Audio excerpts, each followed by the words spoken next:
Doctor uncovers shocking DNA results after Black couple gives birth. Henry Callaway always knew exactly what he wanted in life. Ever since he was a kid playing with his first microscope kit, he dreamed of becoming a scientist. Not just any scientist, he wanted to unlock the mysteries hidden in human DNA. Now, at 35, he'd done exactly that. His office at the Metropolitan Research Institute was everything he'd imagined, complete with shiny equipment and his name on the door, Dr. Henry Callaway, lead geneticist. Before we can continue, if you love your family, subscribe to this channel to help up creating amazing stories. Now, let's continue. But life had given him more than just a dream career. He met Lisa during his final year of grad school when she was debugging code at the campus coffee shop. He'd spilled his coffee all over her laptop, and instead of getting mad, she'd laughed and said, "Well, I guess you owe me dinner now." 5 years later, they were married in a small ceremony in her parents' backyard. Lisa was the perfect balance to Henry's sometimes too serious nature. While he got lost in genetic sequences and research papers, she approached problems with a programmer's logic and a quick sense of humor.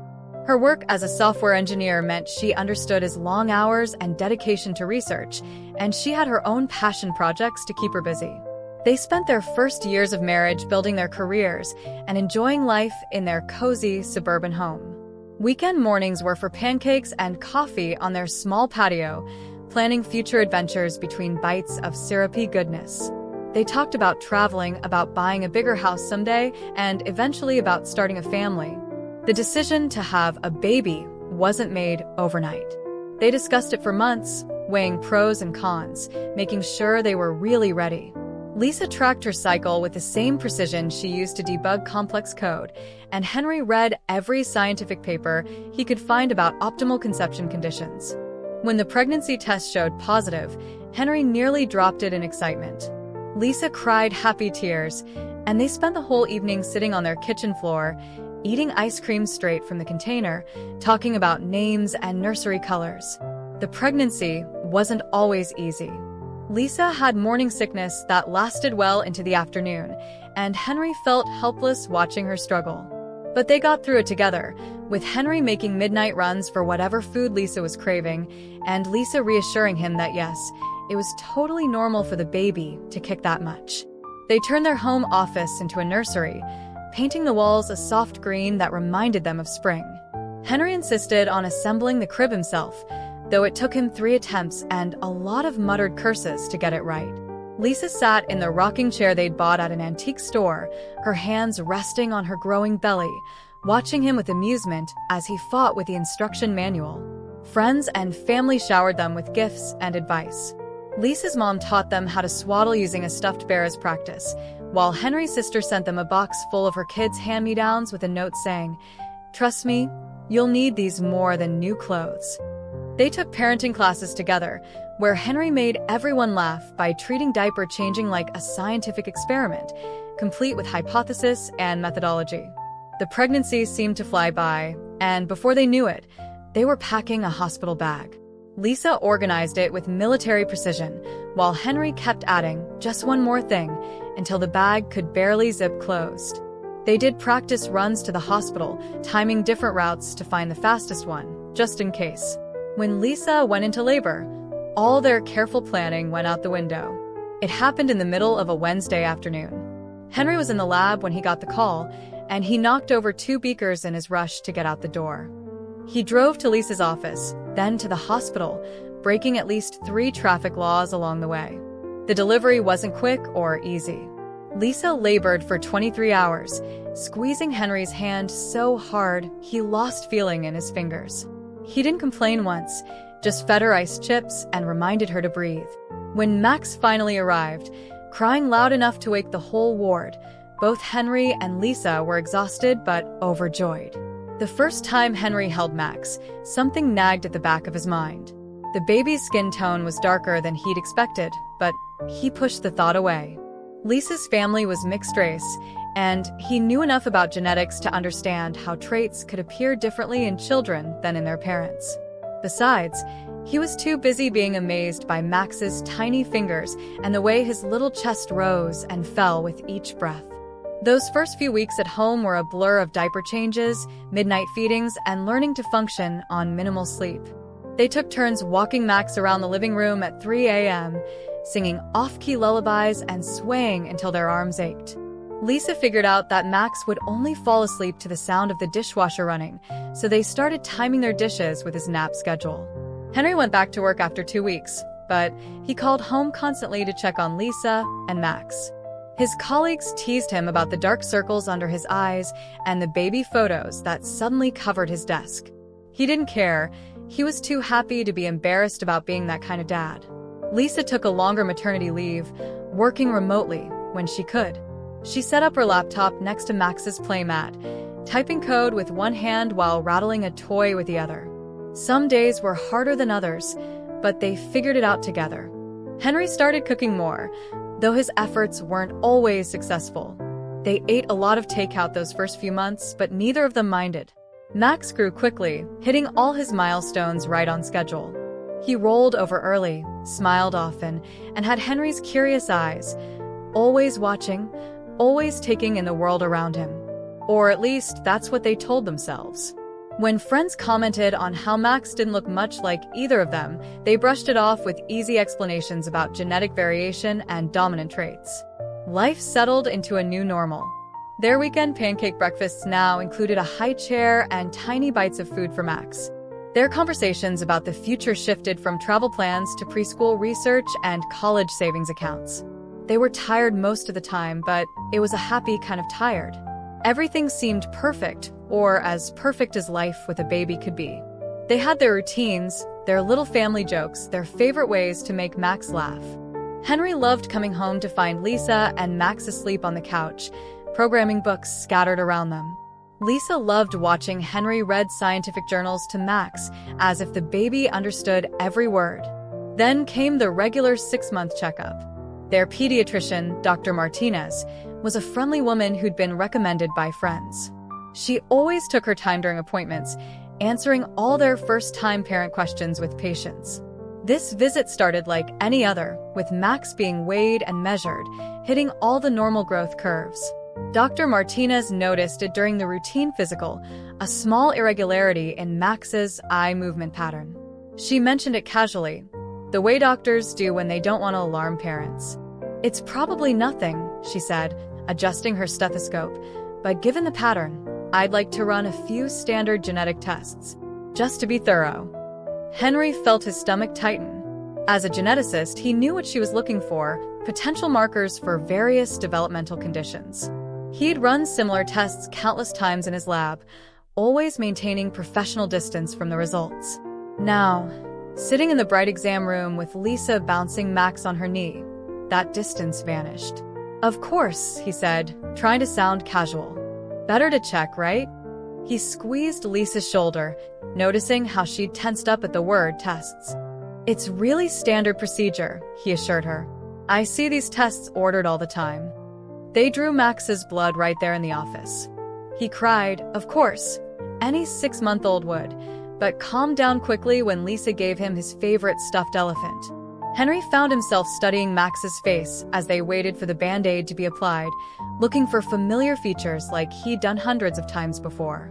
He had Lisa's smile, didn't he? And maybe Henry's nose? The doubt that had been nibbling at the edges of his mind grew a little stronger. The drive home was quiet. Lisa worked on her laptop in the passenger seat while Max slept in his car seat, making those little snuffling noises they'd grown to love. Henry kept glancing in the rearview mirror, watching his son sleep. Their son. He pushed away the nagging thoughts and focused on driving. "You're sure it's nothing to worry about?" Lisa asked that evening as they got ready for bed. She was folding laundry, making neat piles of tiny onesies and socks that always seemed to lose their matches. "Pretty sure," Henry said, helping her match socks. "Dr. Martinez is just being cautious. You know how doctors are. They'd rather run an unnecessary test than miss something important." The next few days passed normally. Henry went to work, analyzing other people's genetic tests with his usual precision. Lisa coded from home, Max playing at her feet. They took walks in the evening, pushing the stroller around their neighborhood and talking about normal things, what to have for dinner, whether they needed to buy more diapers, whose turn it was to do the dishes. Then the results came in. Henry was at work when the notification popped up on his computer. Being a geneticist at the same research hospital had its perks. He had access to the results as soon as they were processed. He opened the file, expecting to quickly scan it and confirm everything was normal. Instead, he found himself staring at the screen, reading the same lines over and over again. The first abnormality could have been a fluke. The second made his hands start to shake. By the third, he felt like he couldn't breathe. He knew these markers, understood exactly what they meant. The genetic profile in front of him didn't match either his or Lisa's DNA patterns. Not even close. He ran the analysis again. And again.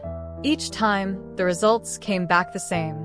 The child they'd been raising, the baby they'd brought home from the hospital, the little boy they'd been loving for 6 months. He wasn't their biological son. Henry sat in his office for hours, staring at the results, looking for any other explanation. Could there be a mix-up in the lab? A contaminated sample? He'd seen lab errors before, but never anything this comprehensive. The results were clear, detailed, and devastating. His phone buzzed, a text from Lisa asking if he'd be home for dinner. She'd made that pasta dish he loved, the one with the garlic bread that always made the whole house smell amazing. The normalcy of the message hit him like a punch to the gut. How could he go home and eat dinner like everything was fine? How could he look at Lisa across their kitchen table and tell her that their perfect life had just cracked wide open? He texted back that he had to work late, knowing it would worry her. He never stayed late without telling her in advance. But he needed time to think, to process, to figure out how to handle this. His mind kept spinning through possibilities, each one worse than the last. Had there been a mix-up at the hospital? Were there other parents out there raising their biological child? Or was there something more sinister at play? The security guard had to remind him twice that the building was closing. Henry hadn't even noticed the sun set, hadn't turned on his office lights. His computer screen had long since gone dark. He gathered his things mechanically, his mind still racing. The drive home felt surreal, like he was watching someone else navigate the familiar streets. Their house looked so normal from the outside. The porch light was on, waiting for him. Through the living room window, he could see Lisa moving around, probably cleaning up after dinner. Max's toys were scattered across the front lawn. The red ball he loved to chase, the plastic keys he was always chewing on. Henry sat in his car for a long time, watching his wife move around their home, watching the shadows play across their son's nursery window. Not their son. The thought made him feel sick. How could he walk through that door carrying this knowledge? How could he look at Lisa, who had carried and birthed a baby, and tell her that somehow, impossibly, that baby wasn't theirs? He must have sat there longer than he realized because Lisa came out to check on him. She wrapped her cardigan tight against the evening chill and walked to his car, concern written across her face. He watched her approach in the rearview mirror, saw the exact moment she noticed he'd been crying. "Henry," she tapped on his window. "What's wrong? Did something happen at work?" He got out of the car slowly, feeling like he'd aged decades in the past few hours. "We need to talk," he said, his voice rough. "But not out here. Is Max asleep?" Lisa nodded, her face growing more worried by the second. "He went down about an hour ago." "Henry, you're scaring me. What's going on?" "Let's go inside," he said, taking her hand. It felt wrong to lead her into their home knowing he was about to shatter everything they'd built together. But there was no other way. No gentle way to deliver news like this. They sat at their kitchen table, the remains of dinner still visible on the counter. The garlic bread he'd missed sat in its basket, cold and forgotten. The baby monitor on the counter hummed quietly, occasionally carrying the soft sounds of Max's breathing from upstairs. Henry pulled up the test results on his tablet, though he knew Lisa wouldn't understand all the technical details. He didn't want to just tell her. He needed her to see it for herself, to understand this wasn't a mistake or a bad joke. This was real, and it was happening to them. "Before I show you this," Henry said, his fingers hovering over the tablet screen, "I need you to know that I've checked everything multiple times. I've run every verification I can think of." His hand was shaking so badly, he had to put the tablet down. Lisa reached across the table and grabbed his trembling hands. "Whatever it is, we'll handle it together," she said, but her voice wavered. She'd never seen Henry like this, not in all their years together. He turned the tablet toward her, watching as she leaned forward to read. He saw the exact moment understanding hit her. Her hands went slack in his, and all the color drained from her face. She pulled back like the tablet had burned her. "This is wrong," she whispered. "This has to be wrong." She stood up so quickly her chair scraped against the floor with a sound that seemed too loud in their quiet kitchen. "I carried him, Henry. I felt him move inside me. I gave birth to him. How can you sit there and tell me he's not?" Her voice broke. "I don't understand it either," Henry said, fighting to keep his voice steady.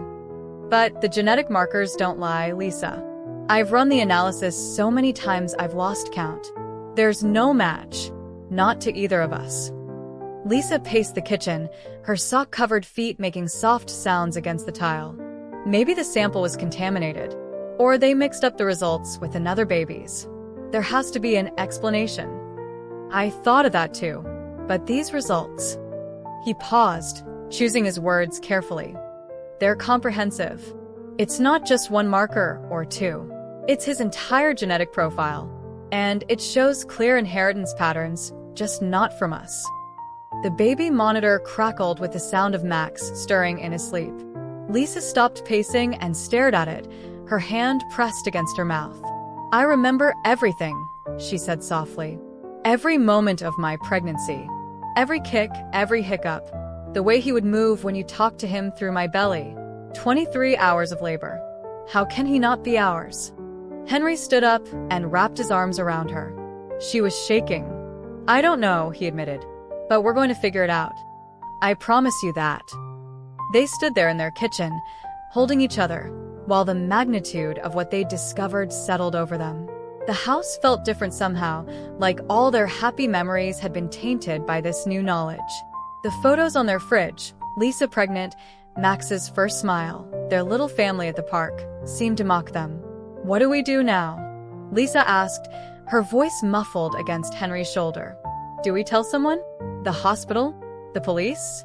Who handles something like this?" Henry had been asking himself the same questions all afternoon.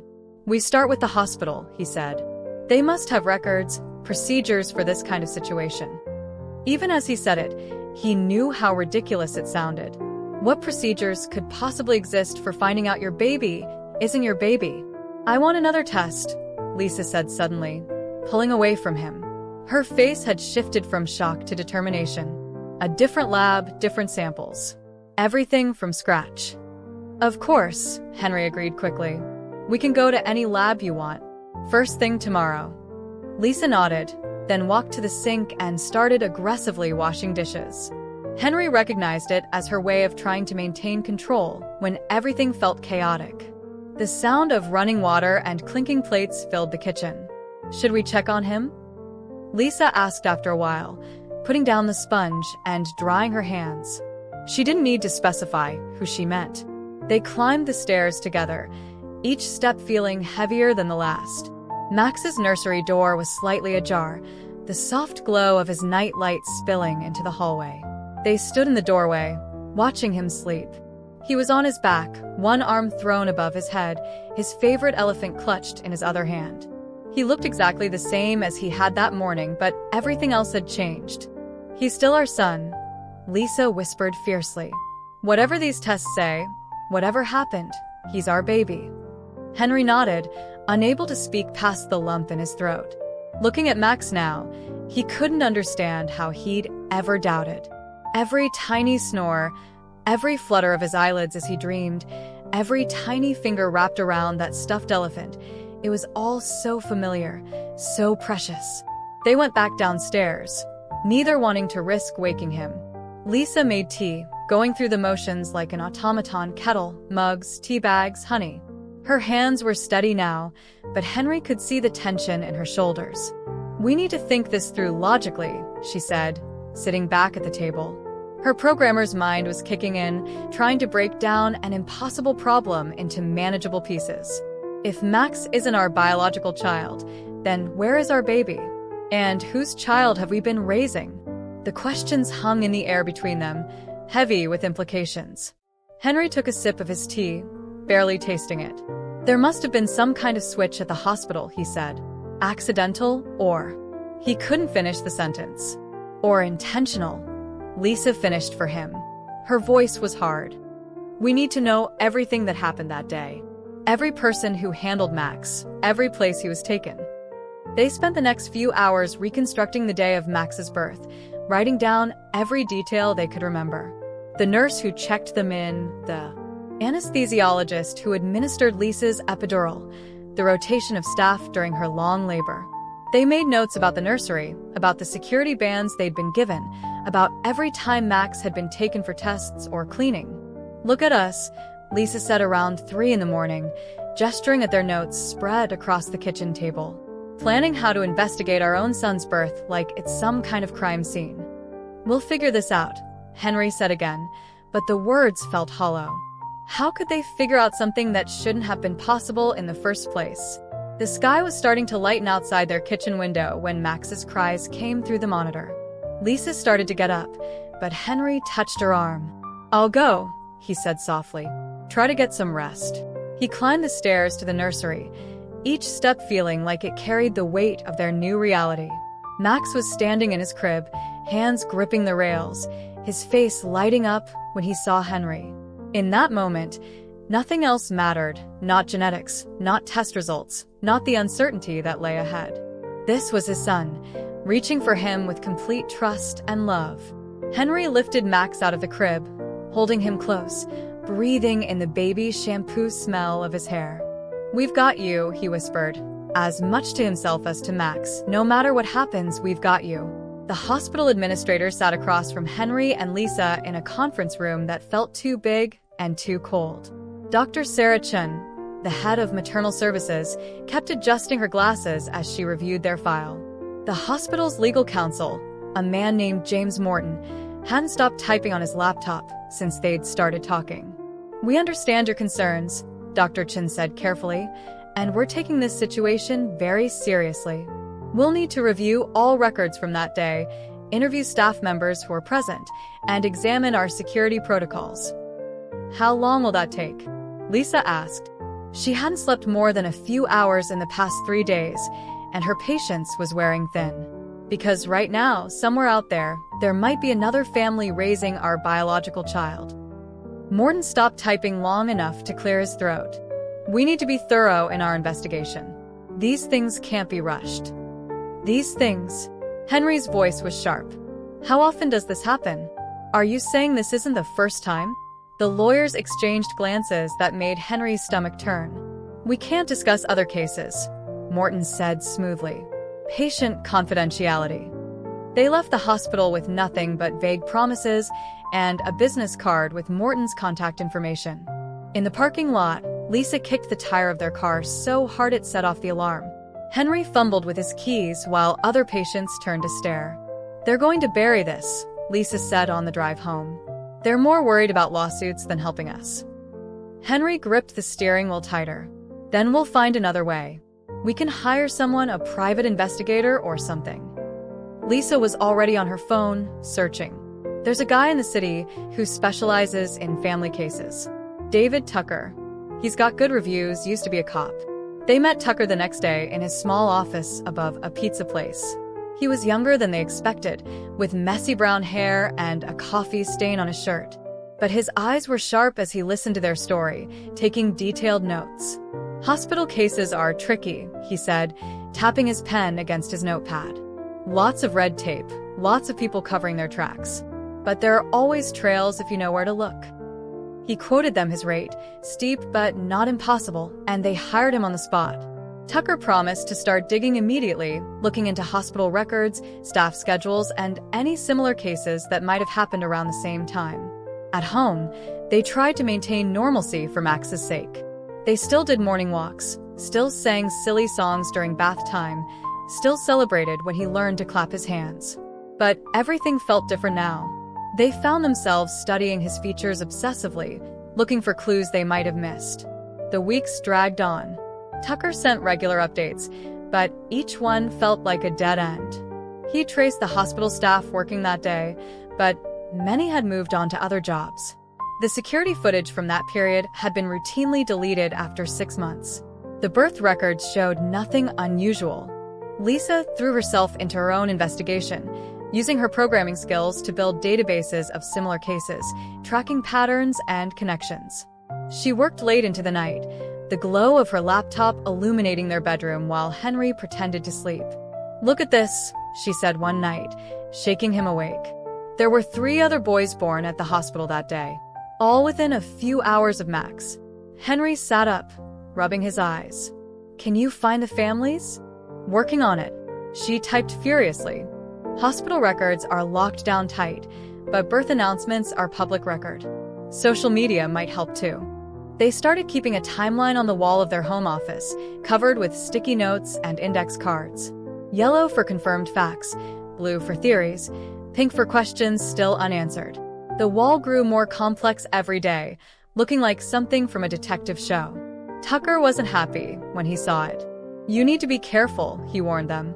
"If there was foul play involved, you don't want to tip anyone off that you're investigating." But they couldn't stop. Every new piece of information, no matter how small, felt like it might be the key to unlocking the whole mystery. They traced hospital staff movements, studied birth records, even tried to track down other families who'd given birth that day. The strain started showing in their relationship. They snapped at each other over little things: dishes left in the sink, laundry not folded, whose turn it was to get up with Max at night. Then they'd feel guilty and apologize, holding each other while one or both of them cried. "Do you ever wonder?" Lisa started one night, then stopped. "Wonder what?" "If we're doing the right thing. Looking for answers. What if we find something we don't want to know?" Henry pulled her closer. "We have to know. For Max's sake, if nothing else. He's going to have questions someday." Their friends noticed something was wrong, but didn't know how to help. They brought meals, offered to babysit, tried to distract them with movie nights and game nights.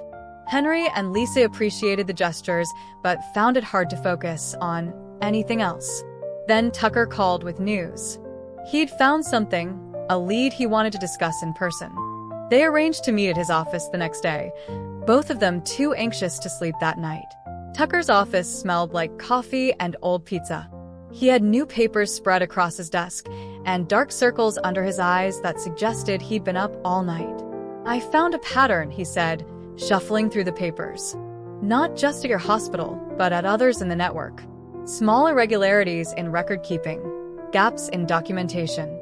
Nothing major enough to raise red flags on its own, but when you put it all together." He showed them what he'd found: missing timestamps, inconsistent staff signatures, slight discrepancies in patient records. And something else, a name that kept appearing in the background. "Sharon Mitchell. She gave birth the same day as you," Tucker explained. "Same hospital, similar time. And her records show the same kind of irregularities." Lisa grabbed the papers, scanning them quickly. "Have you contacted her?" Tucker shook his head. "That's not my call to make. This kind of situation, it needs to be handled delicately." They left Tucker's office with Sharon's information burning a hole in their pockets. They sat in their car in the parking lot, staring at the address written in Tucker's messy handwriting. "We should think about this," Henry said. "Plan what we're going to say." But Lisa was already typing the address into her phone's GPS. "She might be raising our child, Henry. Our biological child. I can't wait another day knowing that." He couldn't argue with that. They called Henry's sister to watch Max and drove across town to the address Tucker had given them. It was a small house with a well-kept garden and a tricycle on the front lawn. A tricycle meant a child. A child who might be... They sat in their car, watching the house, neither wanting to make the first move. Finally, Henry reached for Lisa's hand. "Together?" She nodded. "Together." They walked to the front door, each step feeling like it took forever. Henry's hand shook as he reached for the doorbell. The sound echoed inside the house, followed by footsteps approaching. The door opened, and they found themselves face to face with a woman who looked just as tired and worried as they felt. Sharon Mitchell had dark circles under her eyes and a baby on her hip, a baby with familiar features that made Henry's heart stop. Sharon Mitchell stared at them from her doorway, instinctively holding her son closer. The baby, Lucas, they would later learn was his name, watched them with curious eyes that looked so much like Henry's that Lisa had to grab the doorframe to steady herself. "Can I help you?" Sharon asked, but something in her expression suggested she already knew why they were there. "I'm Henry Calloway, and this is my wife Lisa," Henry said, his voice barely steady. We need to talk to you about something important. About the day our babies were born." Sharon's face went pale. Without a word, she stepped back, opening the door wider to let them in. Her living room was cluttered with toys and baby gear, just like theirs. A half-empty cup of coffee sat on a table next to a laptop covered in sticky notes. "You've been investigating too, haven't you?" Lisa asked softly, noting the familiar chaos of research materials. Sharon nodded, sinking into an armchair while still holding Lucas. "For months. Ever since I noticed." She trailed off, looking at her son with a mixture of love and confusion that Henry and Lisa knew all too well. They sat on the couch, none of them quite sure how to start this impossible conversation. Lucas squirmed in Sharon's arms, reaching for a toy on the floor. His movements, his expressions, they were so similar to Lisa's family that it hurt to watch. "He looks just like my father," Lisa whispered, unable to take her eyes off Lucas. Sharon's eyes filled with tears. "I know. And your son, he has my mother's eyes. I saw the photos on your social media. I've known for weeks that he might be. The words they couldn't say hung in the air between them. That somewhere along the way, their babies had been switched. That they'd each been raising the other's child. That their worlds were about to change in ways none of them could fully comprehend. "We should do DNA testing," Henry said, falling back on the familiar territory of science. "To be absolutely certain." Sharon agreed immediately. "I know a private lab that can rush the results. I've been keeping their card in my wallet, just in case I ever found you." They scheduled the tests for the next day. The lab Sharon knew was discreet and efficient, understanding the sensitivity of the situation. They took samples from all of them, both sets of parents, both boys. The waiting room was quiet except for the sounds of Lucas and Max playing with the toys provided, oblivious to the tension around them. "They seem happy," Sharon observed, watching the boys share a toy car. "Both of them. We must have done something right." Lisa wiped away tears. "Max is the best thing that's ever happened to us. Even now, knowing what we know." "I understand," Sharon said. "Lucas is my whole world. Has been since the moment I first held him. Biology or not." The test results came back faster than any of them expected. 3 days of anxious waiting, jumping every time their phones rang. Sharon called them on a Tuesday evening, her voice shaking so badly they could barely understand her. "The results are in," was all she could say. "Can you come over?" They rushed to her house, leaving Max with Henry's sister again. Sharon was sitting at her kitchen table, a thick envelope in front of her. She'd waited for them to open it. Together, they spread the papers across the table, Henry translating the medical terminology into plain English. The results were unambiguous. Lucas was Henry and Lisa's biological child. Max was Sharon's. The DNA markers told a story none of them wanted to read but couldn't ignore.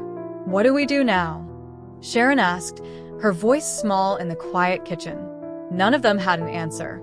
They'd been so focused on finding the truth that they hadn't really thought about what would happen after. The reality of their situation started to sink in. Every possible solution seemed impossible. "We should take some time," Henry suggested. "Process this. Maybe talk to counselors or lawyers who handle these kinds of cases." "Are there lawyers who handle these kinds of cases?" Lisa asked with a bitter laugh. They agreed to meet again in a few days, after everyone had time to think. But thinking only made everything more complicated. Every option they considered felt wrong. Keep things as they were? Switch the boys back? Try some kind of shared custody arrangement? The next few weeks were filled with careful, tentative visits. They brought Max to Sharon's house, watched him play with Lucas. The boys, despite being the same age, had distinct personalities. Max was cautious and observant, like Sharon. Lucas was curious and energetic, always getting into everything, just like Lisa had been as a child. They took photos and videos of the boys together, documenting their similarities and differences. Sharon shared baby pictures of Max's biological father, who wasn't in the picture anymore. Henry and Lisa brought family albums, showing Lucas where he got his dimples and the way he scrunched his nose when he laughed. "Look how happy they are together," Lisa said during one visit, watching the boys chase each other around Sharon's backyard. "Maybe we could make this work somehow. Keep them in each other's lives." They tried. They really did. They set up regular playdates, had dinners together, celebrated small milestones as one big, unconventional family. But every visit ended with tears, the mothers watching their biological children leave with someone else, the fathers trying to hold everything together while falling apart themselves. The strain started showing in smaller ways at first. Max would cry for hours after visits, confused by all the changes in his routine. Lucas became clingy, not wanting Sharon to leave his sight. The boys, who had played so well together initially, started showing signs of stress, competing for attention, acting out, having trouble sleeping. "We're confusing them," Sharon said one evening, after a particularly difficult goodbye. "They're too young to understand why their worlds keep shifting." She was right, and they all knew it. The attempts at creating one big, happy family were hurting the very children they were trying to protect. Each visit left everyone more emotionally drained than the last. The breaking point came during what was supposed to be a happy occasion, the boys' first birthday. They decided to have one joint celebration, thinking it would be special. Instead, it turned into a day of barely contained grief and tension. Every photo, every moment, carried impossible weight. When Max reached for Sharon during the cake cutting, Lisa had to leave the room. When Lucas called Henry Dada for the first time, Sharon's hands shook so badly she dropped her camera. They sat down that evening, after the party was over and the boys were asleep, and faced the truth they'd been avoiding. Their attempt at keeping everyone together was hurting all of them. The uncertainty, the constant emotional upheaval, the divided attention. It wasn't fair to anyone, especially not to Max and Lucas. "We need to make a decision," Henry said, looking around the room at their tear-stained faces. "A real one. Something permanent." "The boys need stability," Sharon agreed. "Clear boundaries. Consistent routines. They need to know who their parents are," Lisa added softly. Without confusion or competition. The weight of what they were discussing settled over the room. They were talking about really choosing which child each family would raise. About accepting that they couldn't have it both ways, couldn't keep trying to bridge an impossible gap. It was the hardest conversation any of them had ever had. They talked until sunrise, going through every possibility, every scenario. In the end, they kept coming back to one undeniable truth. The bonds they'd formed with the children they'd been raising were real, deep, and vital to the boys' well-being. Making the decision was one thing. Living with it was another entirely. They agreed to try a transition period, a few months where they would slowly adjust to their new reality. The visits would become less frequent, the boundaries clearer. But even this gentle approach felt like tearing open a wound every single time. Each family had their own way of coping. Henry threw himself into researching child psychology, reading everything he could find about attachment and emotional development in toddlers. Lisa started a private blog, documenting her feelings and experiences, trying to make sense of their impossible situation. Sharon joined a support group for parents dealing with unusual custody situations, though no one there quite understood her circumstance. The first missed visit was the hardest. It was Lisa's turn to have a cold, nothing serious, but they'd agreed that any illness meant canceling to protect the boys. She spent the entire day crying, looking at photos of Lucas on her phone while Henry tried to comfort her. "Maybe we're wrong," she said that night, her voice hoarse. "Maybe we should just switch them back. That's what everyone would expect us to do, right? Give each child back to their biological parents." But they'd been over this countless times. The boys were approaching 18 months old, a critical period for attachment and emotional development. The experts they'd consulted had all said the same thing. At this age, A complete separation from their primary caregivers could be traumatic. "We have to think about what's best for them," Henry reminded her gently. "Not what's easiest for us." The truth was, nothing about this was easy. Every milestone became bittersweet.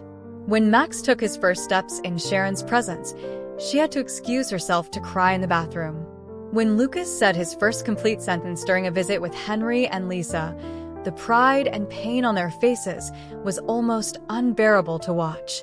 They tried different arrangements, different schedules. Weekly visits became bi-weekly, trying to give everyone more time to adjust between meetings. They set up video calls, thinking it might be easier, but watching the boys try to hug the screen just made everything harder. The physical similarities between the boys and their biological parents became more pronounced as they grew. Lucas developed Henry's habit of furrowing his brow when concentrating. Max had Sharon's infectious laugh. Each new resemblance felt like a reminder of what they'd lost, what they were giving up. The strain started affecting their daily lives. Henry made mistakes at work, his mind constantly wandering to thoughts of Lucas. Lisa's code became sloppy, full of errors she would never have made before. Sharon, who worked as a had to take a leave of absence because she couldn't focus on her students. Their extended families struggled to understand. Henry's parents couldn't comprehend why they wouldn't fight for Lucas, their real grandson. Sharon's sister kept sending her articles about custody battles and lawyers who specialized in family rights. "They don't get it," Sharon said during one of their now rare joint dinners. "They think it's just about DNA, about biological connections. They don't see what this is doing to the boys." The boys were showing signs of stress too. Max had started having nightmares, waking up crying for Sharon even though he'd been living with her for months. Lucas developed separation anxiety, screaming whenever Henry or Lisa left the room, as if afraid they wouldn't come back. They consulted child psychologists trying to find the right balance. Dr. Rachel Martinez, a specialist in early childhood trauma, spent time observing both families. "The boys are caught in an emotional tug-of-war," she explained. "Even though none of you are doing it intentionally, they can sense the complexity of the situation. They're too young to understand why they have two sets of parents, why everyone is always sad, why things keep changing." Her recommendation was clear but painful. They needed to create more stability, more consistent routines. The constant back and forth was confusing the boys and preventing everyone from properly bonding. "But how do we just stop?" Lisa asked, her voice breaking. "How do we not see them?" Dr. Martinez's answer was gentle but firm. "You don't stop completely, but you need to establish clear roles, clear boundaries. The boys need to know who their primary parents are, without confusion or competition." The next few weeks were some of the hardest of their lives. They started reducing contact gradually, trying to make the transition as smooth as possible for the boys. But there was no easy way to do it. Every goodbye felt final, even though they promised it wasn't. The last regular visit was on a Sunday afternoon. They chose a neutral place, a park where both boys loved to play. The weather was perfect, warm sunshine and a gentle breeze, as if nature was trying to make their impossible task a little easier. They watched the boys play together one last time, memorizing every laugh, every gesture. Lucas going down the slide again and again, Max following right behind him. Their easy friendship, untouched by the complexity of their situation, made everything harder. "We should take some pictures," Sharon suggested, her voice steady even though her hands were shaking as she held her camera. They took photos of the boys together, then separate photos with each family. They tried to smile, to make it seem normal and happy, but their faces in those photos would later show the strain they were under. As the sun started to set, they knew it was time. They had agreed not to make a big deal about it, not to treat it as a final goodbye, even though that's what it felt like. They would still see each other occasionally, holidays, maybe birthdays, but it would be different. Less frequent, more structured. The boys were too young to understand what was happening. Max waved cheerfully as he left with Sharon, while Lucas fell asleep in Lisa's arms, worn out from playing. It was the adults who carried the weight of the moment, who understood what they were giving up. In the parking lot, they stood awkwardly, none of them wanting to be the first to leave. There were so many things they wanted to say, but the words felt inadequate. "Take care of him," Lisa finally whispered to Sharon, touching Max's cheek one last time. "You too," Sharon replied, watching Lucas sleep in Lisa's arms. They drove home in silence, each family to their separate houses, their separate lives. The toy that Max had left in Henry and Lisa's car, a small blue truck, sat on their dashboard like a reminder of everything that had changed. That night, as they put Lucas to bed, Henry and Lisa lingered longer than usual in his room, watching him sleep. They could see Sharon in his features now, the shape of his eyes, the curve of his mouth. But when he reached for them in his sleep, murmuring "Mama" and "Dada," they knew that love wasn't about genetics. It was about choice, about commitment, about the countless small moments that built their family, unconventional as it was. The months following their decision passed in a blur of ordinary days that somehow felt anything but ordinary. Henry and Lisa settled into a routine with Lucas, while Sharon did the same with Max. They kept in touch through occasional texts and photos, but the constant connection they'd tried to maintain before was gone. Their decision became official through a series of meetings with lawyers and family court representatives. The paperwork felt cold and impersonal, nothing like the emotional reality they were living through. Terms like custodial agreement and visitation rights couldn't capture the complexity of their situation. "Are we really sure about this?" Lisa asked one night, after spending hours signing documents. She was sitting at their kitchen table, surrounded by legal papers, looking more tired than Henry had ever seen her. "We've talked about all the alternatives," Henry reminded her gently.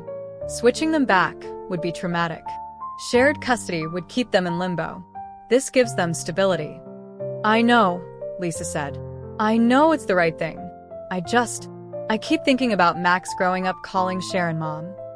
About missing all his milestones." Henry sat down next to her, taking her hand. "And Sharon's probably thinking the same thing about Lucas right now." They'd agreed to be open with the boys about their story when they were old enough to understand. No secrets, no lies. Just the complicated truth, explained in age-appropriate ways. They worked with child psychologists to figure out how to approach it, what words to use, when to start the conversation. For now, though, they focused on building solid foundations. Lucas needed to feel secure, to know without doubt that he was loved and wanted. They put away most of the photos from the transition period, saving them for when he was older. Instead, they filled their home with new memories. Lucas's first trip to the zoo, his growing collection of toy cars, the way he insisted on wearing his dinosaur pajamas 3 nights in a row. Sharon sent updates about Max through carefully worded texts, usually accompanied by photos. "First time on a bicycle," or "Look who learned to use a spoon." They responded with similar updates about Lucas, maintaining a delicate balance between sharing and separating. The hardest part was handling family events. Henry's parents struggled to accept Lucas as their grandson while knowing their biological grandson was being raised by someone else. Lisa's family was more adaptable but still struggled with the situation. They decided to handle holidays separately that first year. It was easier than trying to coordinate between families, easier than watching everyone struggle with the complex emotions their situation brought up. Christmas was especially difficult. Both boys were old enough now to get excited about presents and decorations, making the separation feel even more acute. Henry and Lisa threw themselves into making it special for Lucas. They bought him the toy kitchen he'd been pointing at in stores, set up a tiny Christmas tree in his room, and started what they hoped would become family traditions.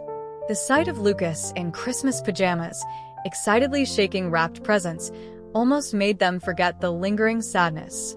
Sharon sent them a video of Max opening his presents, his face lit up with joy as he discovered each new toy. They watched it once, together, then filed it away with the other memories they were saving for later. The new year brought new challenges. Lucas started asking about babies and families, sparked by a new sibling born to one of his daycare friends. His questions were innocent but loaded with potential complications. "Why don't I have a brother?" he asked one morning over breakfast, milk dribbling down his chin. Henry and Lisa had practiced for questions like this, but the reality was harder than the rehearsals.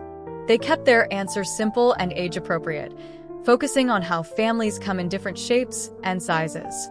But privately, they added it to the growing list of conversations they'd need to have when he was older.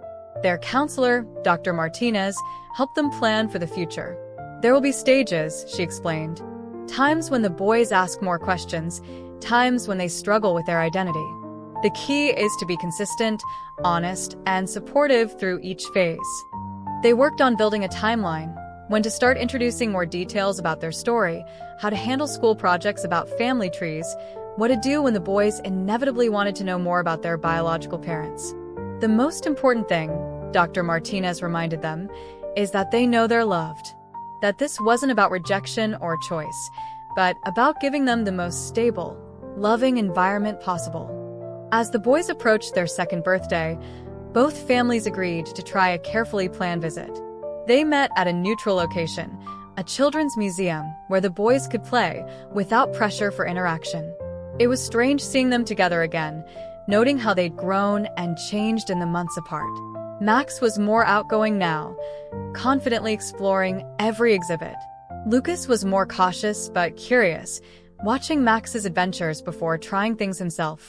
They played near each other but not really together, too young to remember their earlier connection. The adults maintained polite distance, exchanging pleasant but superficial conversation. It was easier this way, they found, focusing on the present moment rather than dwelling on what might have been. After the visit, they met with Dr. Martinez to process their feelings and plan next steps. The visit had gone well enough, but it had also confirmed their decision. The boys were settling into their separate lives, developing distinct personalities and secure attachments. Trying to maintain closer connection would only complicate their development. "We'll keep the door open," Sharon suggested during their final group session. "Let them decide when they're older if they want more contact. But for now, we give them stability," Lisa finished. "We let them be kids without the weight of our complicated situation." They formalized their agreement with help from their lawyers. Annual updates shared medical history when relevant, and an understanding that the boys could have more contact when they were old enough to want and understand it. The document was straightforward, but signing it felt monumental, like finally closing a chapter that had kept them all in limbo. That night, after Lucas was asleep, Henry found Lisa in the nursery, gently running her hand over their son's curly hair. "We did the right thing," she whispered, though it sounded partly like a question. Henry wrapped his arms around her. "We did the best thing we could for them. That's all any parent can do." Looking at Lucas, peaceful in his sleep, clutching his favorite stuffed elephant, they knew it was true. Love wasn't about biology or genetics. It was about choice, commitment, and putting your child's needs above your own desires. They had chosen Lucas, just as Sharon had chosen Max, and that choice, difficult as it was, would shape all their lives going forward. 5 years had passed since their decision, and life had settled into a new normal. Lucas was now 7, a bright, curious first grader who loved science experiments and building elaborate Lego structures. Henry often found himself watching his son work, marveling at how his little hands could create such complex things. They'd started telling him pieces of his story, little by little. It began with simple conversations about different kinds of families, about how love makes a family, not just biology. They kept a special box in their closet, filled with photos and memories they would share with him when the time was right. "Some families grow from tummies," Lisa explained one day when Lucas asked about his friend's new baby sister. "And some families grow from hearts. All that matters is the love." Lucas seemed to accept these explanations easily, the way children often do. He knew he was adopted, though they hadn't explained the full complexity yet. That would come later, when he was ready for more details. Sharon kept her promise about yearly updates. Every January, they exchanged emails with photos and major milestones. Max was thriving too. He'd started soccer and was apparently quite good at it. Looking at his photos, they could see hints of Lisa's family features becoming more pronounced, but his smile was all Sharon's. The adults had found their own ways to cope with their unique situation. Henry had started volunteering with an adoption support group, helping other families navigate complex emotional territories. Lisa channeled her experiences into writing. She'd started a private blog that had evolved into a support forum for parents in unconventional family situations. Their marriage had grown stronger through the challenges. They'd learn to lean on each other, to communicate better, to face difficult decisions together. The experience had changed them, making them more empathetic, more understanding of life's complexities. One Saturday morning, while they were making pancakes, still their weekend tradition, Lucas asked about his birth parents. They'd known this question would come eventually, had prepared for it, but it still caught them off guard. "Why do you ask, buddy?" Henry said, flipping a pancake that was slightly too dark on one side. Lucas shrugged, drawing patterns in the syrup on his plate. "Tommy at school said everyone has a birth mom and dad. He said they're the ones who make you look like you do."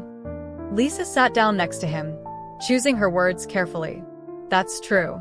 You have birth parents who gave you your curly hair and your brown eyes. And you have us, the parents who've loved you and taken care of you since you were a tiny baby. Do you know them?" "My birth parents." Henry and Lisa exchanged glances. They discussed this moment with their counselor, planned how to handle it. They agreed to always be honest, but to share information in age-appropriate ways. "We do," Henry said. "And when you're a bit older, we'll tell you more about them. But what's important for you to know right now is that everyone, your birth parents and us, made decisions based on loving you and wanting what's best for you." Lucas seemed satisfied with this answer, turning his attention back to his pancakes and asking if he could have more chocolate chips. But they knew this was just the beginning of his questions, his journey to understand his own story.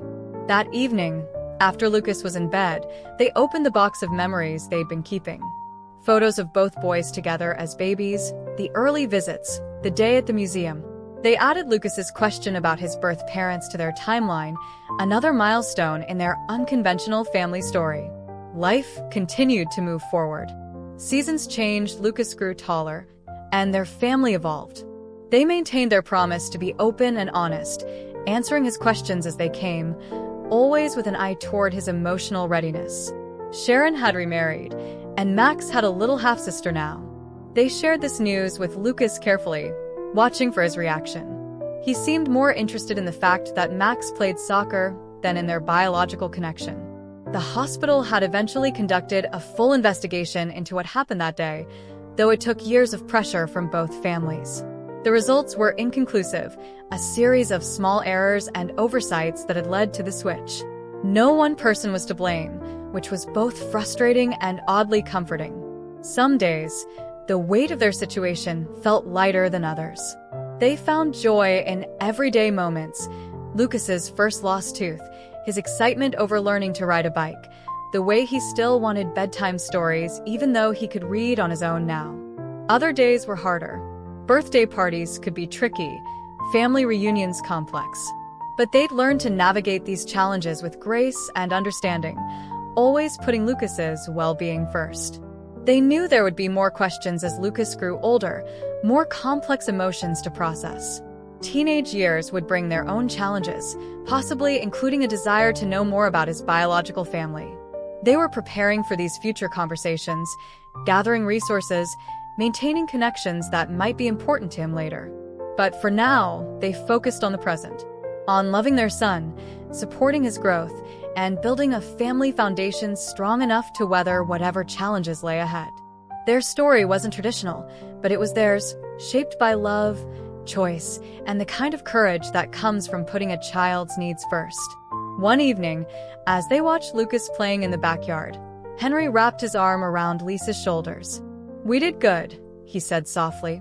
Lisa leaned into him, watching their son chase fireflies in the growing dusk. "We did," she agreed.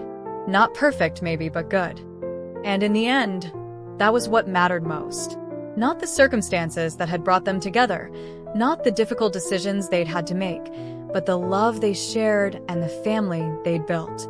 It wasn't a story they'd expected to live, but it was beautiful in its own way, shaped by challenge and choice, resilience and love. Disclaimer: this channel does not support or tolerate any form of discrimination, racism, prejudice, or violation of human rights. The stories presented here are original and created by the author with the aim of promoting reflection, awareness, and dialogue. All content is developed with respect for diversity and the dignity of all people.